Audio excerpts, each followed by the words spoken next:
एक दिन कैलाश पर्वत पर भगवान शिव और माता पार्वती एक शांति भरे वातावरण में बैठे पृथ्वीलोक के विषय में चर्चा कर रहे थे। संसार की गति, लोगों का स्वभाव और उनके दुख सुख की बातें चल रही थी। इसी दौरान माता पार्वती ने प्रस्ताव रखा, प्रभु, क्यों न हम स्वयं पृथ्वी लोक का भ्रमण करें, वहां की स्थिति प्रत्यक्ष रूप से देखें।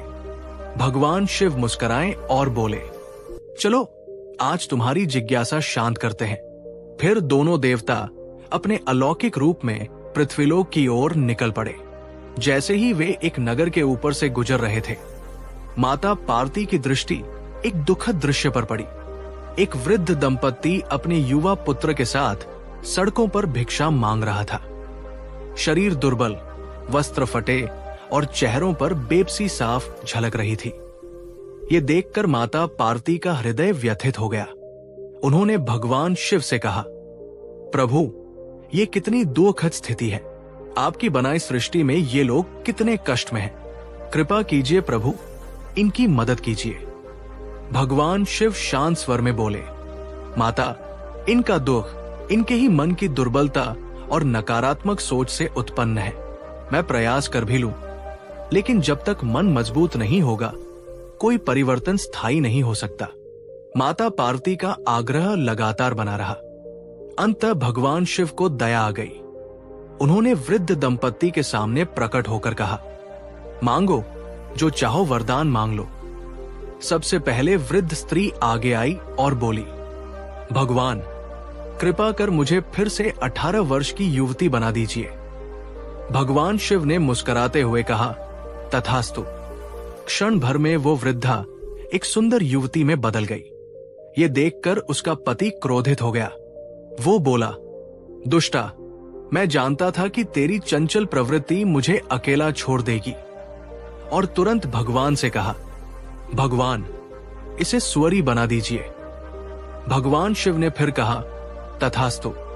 क्षण में वो युवती एक सुअरी बन गई। ये देख पुत्र जोर जोर से रोने लगा। भगवान शिव ने उसे भी वरदान मांगने को कहा।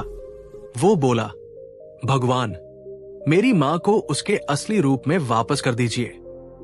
भगवान शिव बोले, तथास्तु। पल भर में वो सुअरी फिर से वृद्धा बन गई।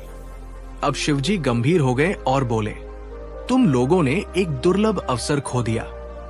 यह अवसर तुम्हारी सारी तकलीफें दूर कर सकता था, लेकिन तुमने अपने भीतर के विष को ही बाहर निकाल दिया।